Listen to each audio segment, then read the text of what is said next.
everyone. When I said we would walk around the show floor, I didn't really think about the fact that it is just me and you, and there's no third person here to hold the camera. So we're gonna do this in true AV selfie style, and we're gonna selfie it. We're gonna just walk around the show floor, talking about a few things. Might go in and disrupt and put our hands on things, perhaps. Yeah. I've gotten in trouble for that before, but what's you only live once. Only live once, and we can only show you guys this once. So we're gonna just take a look around, show you guys what we're looking at. So that sounds good. Let's go. Here we go.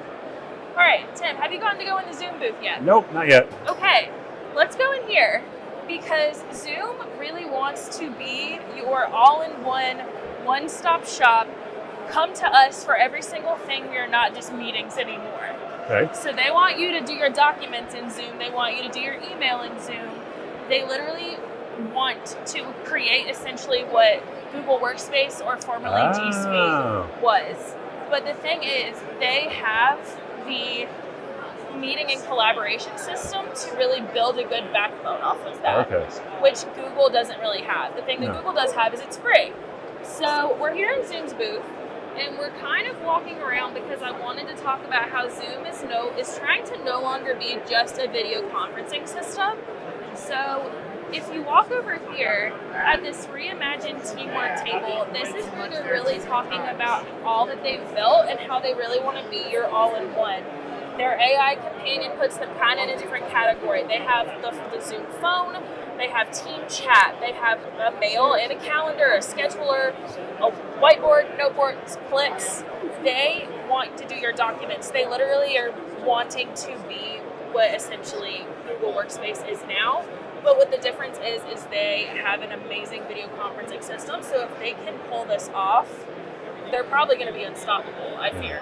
Absolutely, especially if they're, because you're right, they are going back into where the G Suite is, only they have a superior, in my opinion, a superior video platform. The thing about Google is that it's free. That's the only reason why people use Google. It's great for schools and other, potential customers who can't afford a premium price for video conferencing, but Zoom, and I will say, historically, Zoom does not do anything unless they can get it right.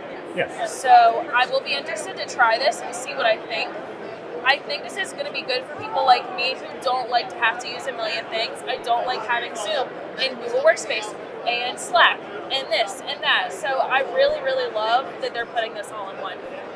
I want to go by D10 because we were talking about there are 1,000,005 video bars, but D10s is really cool because you can put it in any orientation. I didn't mention that earlier. You can spin it. You can spin it, which you probably are not ever going to have to do that like in real life. But it's fun. But it is fun.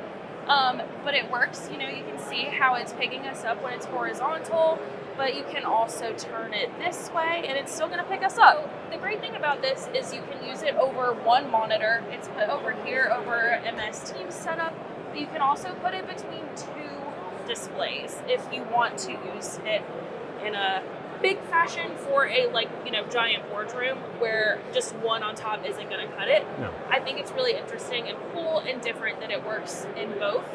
Well, and you mentioned already that dual monitor system is definitely ideal for that. Yeah. Right. So you can standardize on one video bar. Exactly. And put it in any orientation in any room. Exactly. And you can use that same one and switch it if you need to. You don't have to set it up any one way. As you saw, we just did it just now. So I thought that was pretty cool.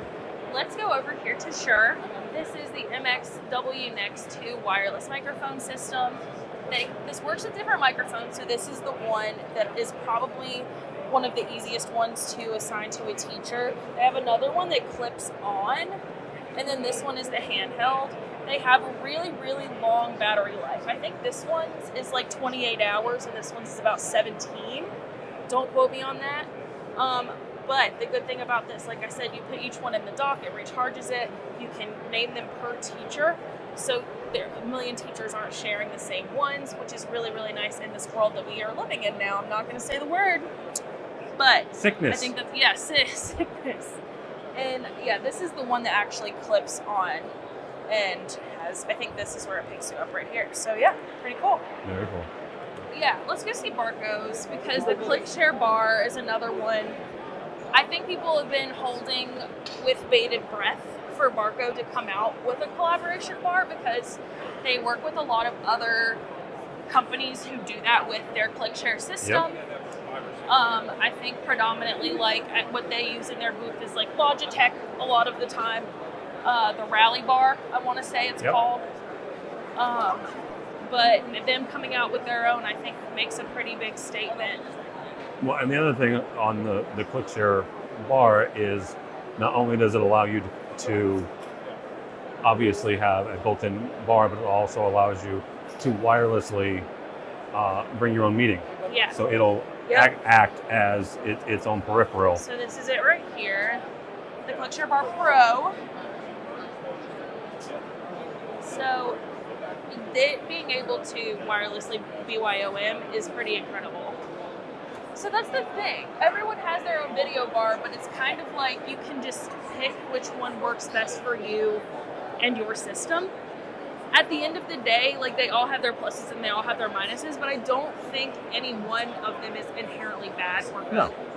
No, it all comes down to what you and your company or your campus needs. If you're ClickShare people, if you're people that have to BYOM for your meetings, or if that's how it's set up, that's going to be perfect for you. If you're someone who really, really cares about audio, or maybe you have kind of a bad audio setup, if you're in a glass wall situation, maybe Sennheiser. Yeah. If you are in a room that maybe you switch the orientation all the time, or maybe it's a flex space that can get bigger or smaller, you're probably going to want to consider D10, because you can orient it in so many different ways. So it's just one of those things. All right. I think we did it.